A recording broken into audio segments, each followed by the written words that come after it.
Hello again.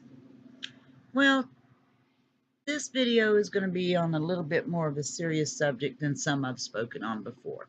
And some of it I have already touched on in other videos.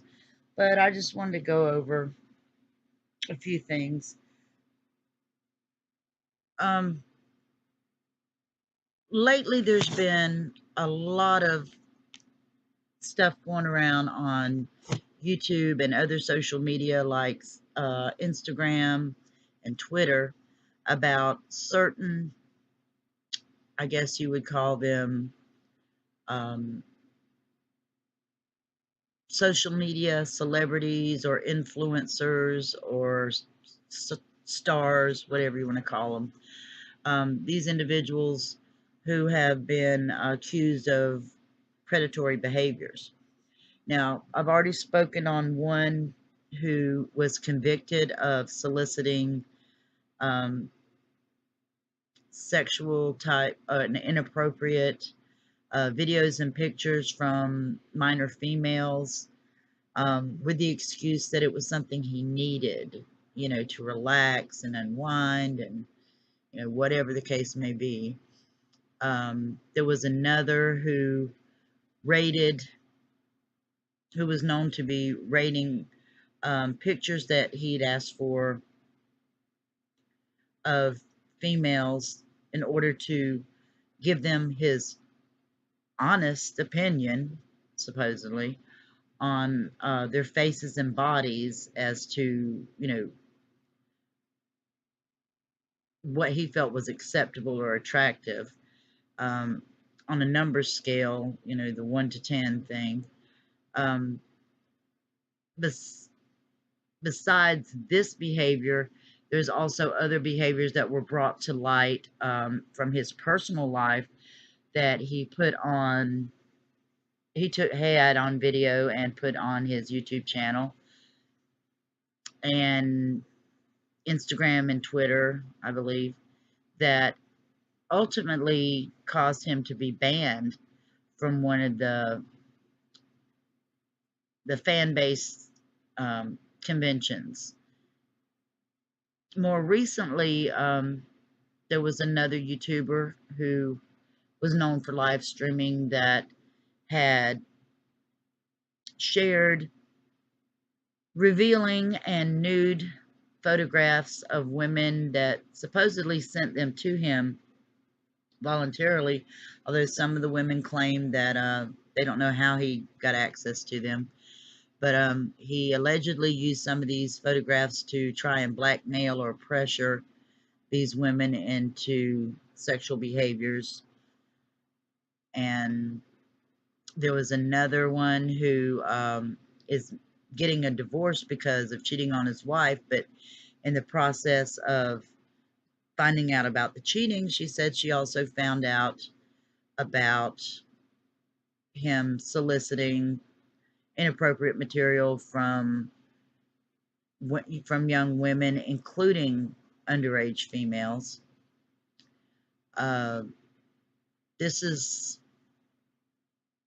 someone who I wasn't really that familiar with until his name hit the scandals. I mean, was known for the scandals.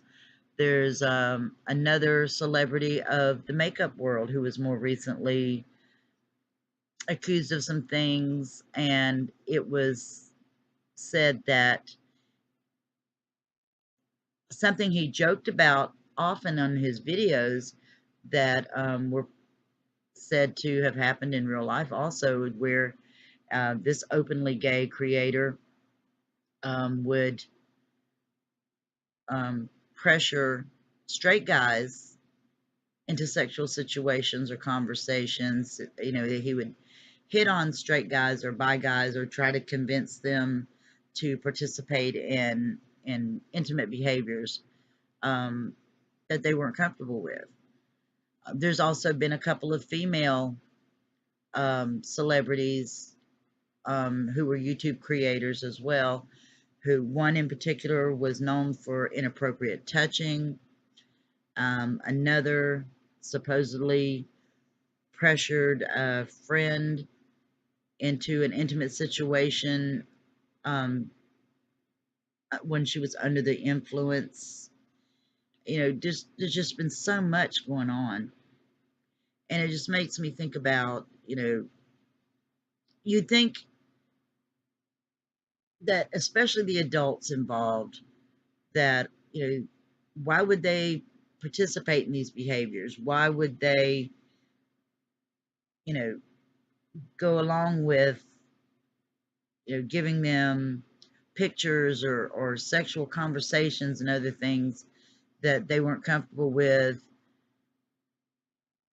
But like I said, you think about the celebrity status. You feel honored to be in contact with these people. You feel um, you feel good that they've picked you to give their attention to. Um, it's something that, a lot of us would be thrilled with, is to have the attention of someone we admire for their talent or their status or something else. And all of a sudden they know who we are. They like the way we look, they like the way we talk, or whatever the case may be. And then they eventually start putting pressure on you to, like I said, provide inappropriate conversations or pictures or Skype or whatever the case may be. But where I can understand it to a certain extent, it's probably way underreported, because they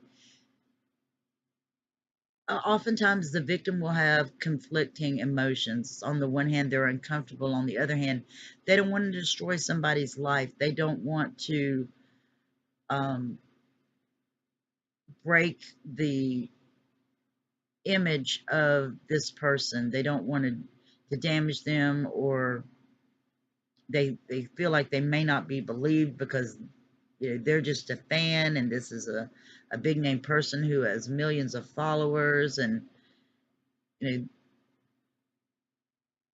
but it's not a lot different than someone in a position where they're being pressured by a boss for sexual favors in order to get a raise or to keep their job, or someone like a teacher, a priest, just so many other positions of power that they may not consider this celebrity. They might feel like this person is more of a friend. And of course, it's not just the big name people or the celebrities online. It could be just that guy you know, you liked his picture and he sent you a text, and, might be a quote unquote nobody as far as everybody else is concerned.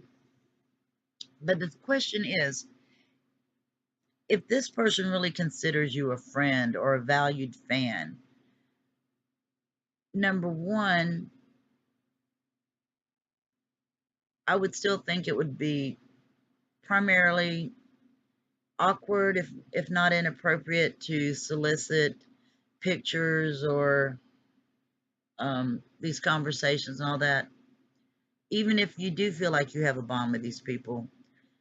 But if you protest or if you resist and say, I'm not comfortable with doing this, and they pressure you anyway, that is not a person I would want to be a fan of. What does it say about how they value you if they are willing to pressure you into doing something you're not comfortable with? And keep in mind, once this information or these pictures, are in their hands, you don't know what they're going to do with it. You don't know who they share it with or where it's going to end up. This is something that could come back and damage you more, as much as it could damage them. And a lot of people are just so flattered by the attention, they don't think about these things. And again, this happens in real life all the time, where you think you're a friend, you make a friend online, or you meet somebody at work or at church or in a group, and you think you've got a connection with a person, and eventually they start pressuring you to say or do things that you don't really want to do, but you feel like you formed a bond with this person. And especially if they say it's something I need, it's something that helps me, or it'll make our bond closer. These are the um, types of coercion that's used to get what they want. But what do you get out of it? I mean, a lot of people would be told, oh, this is going to make our bond stronger. This is going to make our friendship stronger, or whatever the case may be. But whether it's being pressured to provide these things, or to meet up in secret or something like that, if your gut is telling you something's not right, it usually isn't. And I don't know, it's just something you hear a lot of stories about, these internet predators, and the first thing you think about is, an adult trying to talk to a child or someone that's underage and get them to meet up and seduce them online and everything. But more and more often, I'm hearing about adults. I mean, of course, it happens with younger people who don't know better, or don't think that this other person's a predator because they think they form a bond. But it happens to adults just as well. I was lucky that most of the people I've met from online, I've either known someone that knew them, or I was able to meet with them in a public place where I knew people, and felt comfortable going to somebody if I were to feel uncomfortable in the situation. But there are still things you could do to take precautions. Keep records of things. If you meet somebody that you don't know, whether it's online, or from somebody that's online or elsewhere, let somebody know where you are. Let somebody know who you're meeting. Keep your cell phone on hand. Go somewhere that you're comfortable, where you're known, or at least you are familiar with the place. I mean, this is it's sad to say that with all the precautions people have talked about on news programs and specials and shows like To Catch a Predator and all these other things, you would think that it's not as prevalent as it used to be, but I'm not finding that to be true.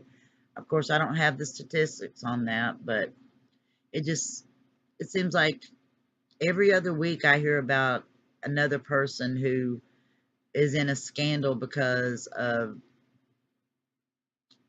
their own misbehavior, or pressuring someone for something, using predatory behaviors.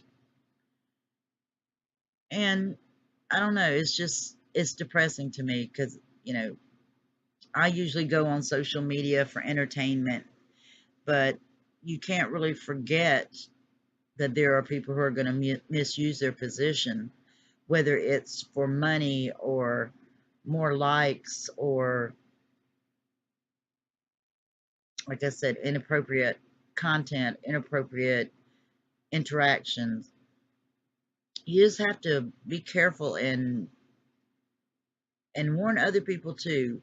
When it comes to your kids, yeah, there are controls and guidelines and things that you can do to make your children a little bit safer, but the best way to keep them safe is to know what sites they're going on, know what kind of conversations they're having with other people, whether it's on the internet or someone they know in real life.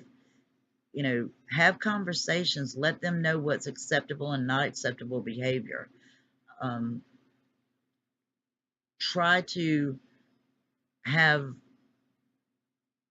the type of relationship where they feel they can come to you and tell you if someone makes them feel uncomfortable.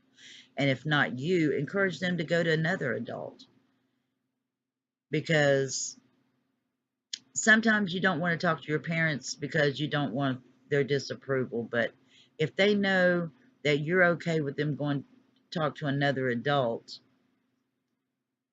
then that's better than not talking about it at all. That's better than just keeping it to themselves and suffering in silence.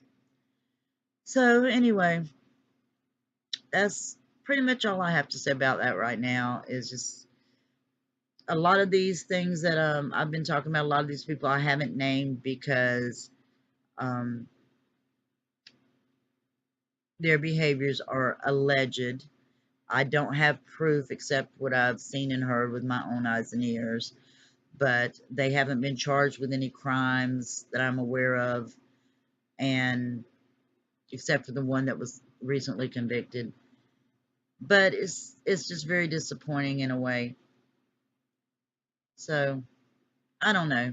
I guess I just wanted to vent about it, and I could have used their names, got more views and everything, but that's not really what I'm here for. I'm here to share information, to help people learn about some things, to raise awareness, maybe entertain somebody from now and then. And yes, I want people to like my videos. I want people to subscribe to my channel. I want people to share my videos and, and all that other good stuff. And I'd like to see my channel grow, but not at the expense of other people and not on the backs of just scandals. So I'm just going to leave that here for now. And if you want to know more about some of these people, I can provide you with some links, but only on request. Because like I said, a lot of these things have not been proven. It's just one person, one or more people's word against the others. But also I didn't want to use a lot of clickbait for my videos. And on a side note, um, give me, give me comments and tell me what you think about this. Tell me what you want to see in future videos. My channel is not just for me, it's for you too. So I want to know what you guys want to see and what you want to hear. And in the meantime, I'll be trying to come up with some more ideas. Yes, I'm still working on my 2 books, and I'm working on a newsletter as well. So just take care of yourself. Share your information about being careful with people you care about, whether it be your children, your friends, your family. You just let it, make people aware that there are predators who are very subtle sometimes, and to not share too much information, even with someone you think you have a bond with, because like I said, some of this stuff, once it's out there on the internet, it's never really gone. Somebody has downloaded it, somebody has recorded it, somebody has a screenshot of it, and you never know when it's going to come back and bite you. So in the meantime, till my next video, take care, be safe, and I'll see you soon.